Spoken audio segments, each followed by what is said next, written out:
smiling and sun-dappled tale of love. It just makes you want to go to Italy immediately. One of the things. Well, one of the questions I want to ask you is, there's a scene in which, maybe a couple even, where you speak Italian, you speak it with a beautiful accent. Did you learn it beforehand? Did you learn it there? How did that work? I have a couple friends. One of the godfathers of my children is Italian and just moved to America a couple years ago. So beforehand, I was like, man, you gotta help me out here. And he did. And I speak a little bit of Italian just because we've known each other for so long. But this definitely increased the amount of Italian. But I showed up thinking that I spoke Italian. And I even at one point went to a restaurant and ordered a steak and tried to do it all in Italian. And this was like the one thing where I was like, they brought me a completely raw steak. Like, not raw on the inside, just had never seen a heat source. It was just like when you buy a steak at the grocery store, they just brought me that on a plate. I just remember thinking, maybe my Italian's not as good as I thought. You accidentally stuck the word raw in there. I don't know how. So tell us about working with Luca Guadagnino and how, I'm assuming that he is, because he seems like a polyglot from his other movies too. Is he directed in English, partly Italian? How's that work? Fortunately, he directed me all in English, but he does speak about 5 languages, and he is the Perlmans. He is that sophisticated and that well-educated and that well-read and speaks that many languages. So, you know, to get to be there and live in his world was an amazing treat. It was honestly, when anyone says, you know, have you ever had an experience like in the movie? And I go, yeah, making the movie. That day, I got to go live in his world. And, you know, we'd have conversations during lunch where he would talk about Proust. And I mean, it was just this amazing kind of experience. So, yeah, he's a very special human being. And he's as special as it's almost impossible to imagine. Wow, that's amazing.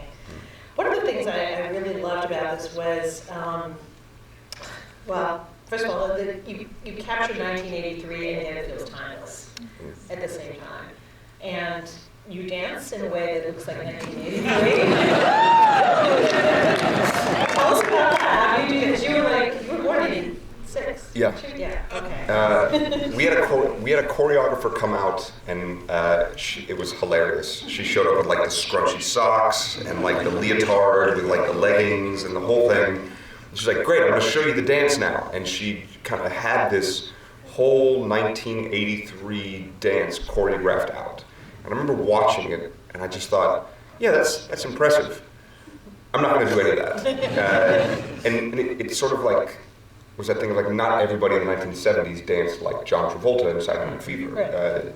And for this scene, it was so much less important for me to nail the 1983 dance moves as it was to sort of like capture that feeling of someone just completely letting go and just being lost in a moment that they want to live in forever.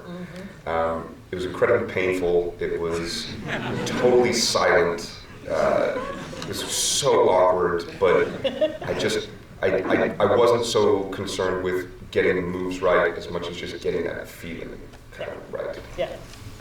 Well, speaking of getting lost in a moment you want to live in forever, so many films with gay characters tend to have an element of tragedy. There's somebody dies, somebody has an illness, someone gets beaten, there's people are against them. And this is a film that just celebrates love, and there isn't that stumbling block or that obstacle except for maybe time.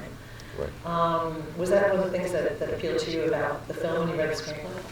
Yeah, one of the first things that I took away from this when I read the screenplay is I thought, this is amazing. Nobody pays for being gay.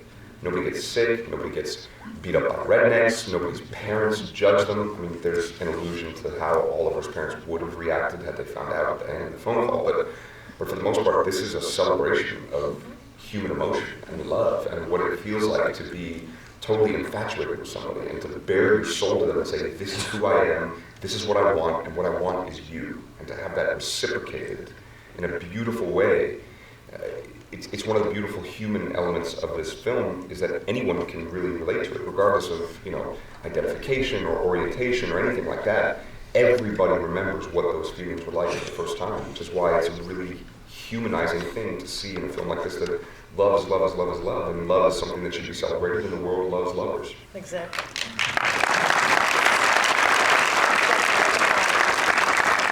So it's based on a much-loved novel by Andre Aciman. And I've wondered how people who are fans of the novel have reacted when they've talked to you about this adaptation. I haven't met anybody who said they hated it yet, so that's and even Andre himself, who's in the movie, so the reference to Laurel and Hardy, the couple that comes over, one of them is Peter, our producer, and the other one is Andre, who wrote the book. And so we got to spend a lot of time with Andre. He was around, he was involved, and he's said this on the record, so I'm not giving too much inside baseball or speaking outside of school, but he said, Luca, I have to tell you, I like your ending more than mine. So how is it in here? Well, in the book, I don't know if anybody's read it, but in the book, you go forward about 15 or 20 years to when they're older, and they meet, and Elio goes and pursues Oliver again, and goes to the college where he's teaching, and then they have this beautifully painful reunion, and I mean, I don't want to spoil it, but it's different. It's a little different. Sounds a little more like The Way We Were or something. Yeah, but also it's far enough in the future that Luca keeps joking about we're going to make a sequel and we're going to do the end of the book. So I'm sure people want a sequel, right? I'll do anything with that. So This really does seem like it was a labor of love for everybody involved. I mean, it looks so enticing. Was it Crema? Crema. Yeah. And you shot, did I understand, chronologically? We shot chronologically, we shot on film, and we shot with only one lens, the whole movie. Wow. Yeah, we used just a 35mm lens, which is sort of like the closest aspect ratio to how the human eye sees. It was an intentional decision by Luca and Simon Muktikant, the amazing director of photography, where they wanted it to feel almost voyeuristic. Like you're just there in the room watching and seeing this whole thing go down, because the book is written so specifically from the perspective of Elio. It's almost all his interlocution and what he's thinking, and it's very subjective of what he's feeling. He's an extremely emotionally volatile human being. So the movie, we kind of pulled away from that and wanted to give the audience the feeling and sensation of just watching this unfurl. Now the house you shot it too was gorgeous. So, was that something the location scout found, or how did that come about? It was full of those, and it was this beautiful home in Moscazzano, which is about a 25-minute bike ride away from Crema. I'd ride my bike there to work in the morning on these beautiful Italian roads. It was ridiculous. It's for sale, by the way, if anybody wants to buy it. $1 million. It's huge. You probably put $3 million into it just to get it back into shape. But. Wow. So your character mentioned that he came from a small town in New England, and he said, I know what it feels like to be the odd Jew out, which I thought was really interesting. How much do you think their religion, or being Jewish, informed their relationship? I think these two people, regardless of whatever religion they sort of subscribed to, would have had the same connection. I think that it was a wonderful thing that Andre used to create a bond between them, but I don't know that this all happened because they were Jewish. I don't know that it wouldn't have happened if they weren't Jewish. I think it's just one of those things of when two human souls click, and that's what they did. Absolutely. Speaking of which, I heard that you and Timothy Chalamet have become good friends as a result of this. Yeah. So, you guys hang out, or how? Yeah, we hang out a lot. I was just talking to her today.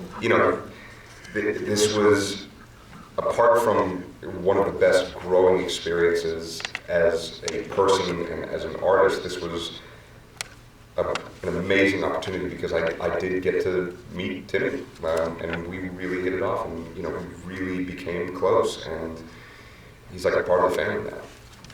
Have you given him, you're more seasoned, although you're still very young, but he's super young.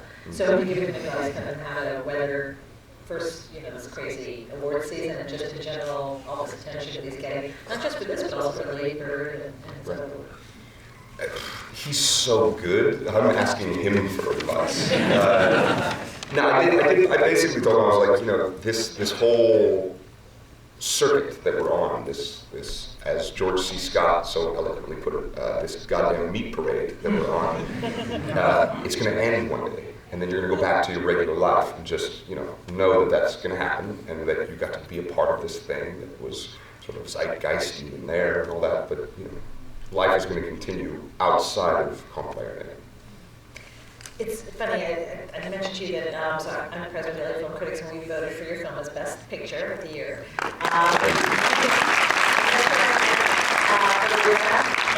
I got a really strange email from someone. And this woman said, "I'm really upset about this because he was 17, and you were 24, and she saw this as some sort of inappropriate relationship." So has this ever come up with you? Has anyone said anything to you about that? Because I was really sort of shocked. That is a legal age in Italy. It's okay, but anyone who's ever seen the movie knows that this isn't a movie about predation or anything like that. It's a movie of two beautifully complicated human souls who fall in love with each other, and if anything, it's Elio who has to be the strong and mature one who says, "I like you. This is the deal," and it scares the shit out of Oliver because he's not totally there with accepting every single part of himself. So if anybody's seen it, I just say you should probably see it. Yeah, that's good. Were there aspects as you were filming that you sort of contributed? I know it was written by James Ivory, but did you change anything dialogue-wise, or was there anything that either you or Timothy brought to it? Yeah, I mean, the project was definitely allowed to. It was allowed to let it live. So when things were going right, not just in terms of we nailed every single word of the dialogue or we hit every single piece of stage direction, but when everything kind of clicked in that ethereal kind of way that you can't really control, you can't recreate, you just have to kind of be there and ride that wave. If things were going right, to Luca's credit, he didn't do anything. He let it live. The same way that he let all of his shots live. Like there's a great example of that of when we ride past the camera on bicycles, and then we keep riding and we keep riding and we keep riding until we just disappear. And I think any director with sort of modern American sensibilities would have said, "Well, that's 2 minutes. I can cut that and put it somewhere else and I can do blah blah blah."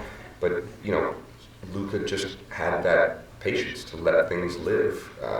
So if things were going right and we didn't nail everything or we changed something here or there, then it was allowed. If things weren't going right, then he would step in and say, "Okay, let's course correct. Let's do what we need to get back to this thing." And we spent weeks in Italy beforehand, rehearsing, and talking, and discussing, and really kind of getting into it. And unfortunately, James wasn't able to be there, so we were kind of left up to our own devices. But fortunately, we had a beautiful script that was able to so diligently and truthfully distill what the book was and the feeling of the book. So I didn't think I could make any huge positive contributions beyond what these geniuses already had. We just had to let it do its thing.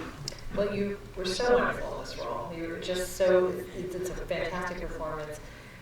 How did it come about that you were offered it? I mean, how did it come your way, and what was the process?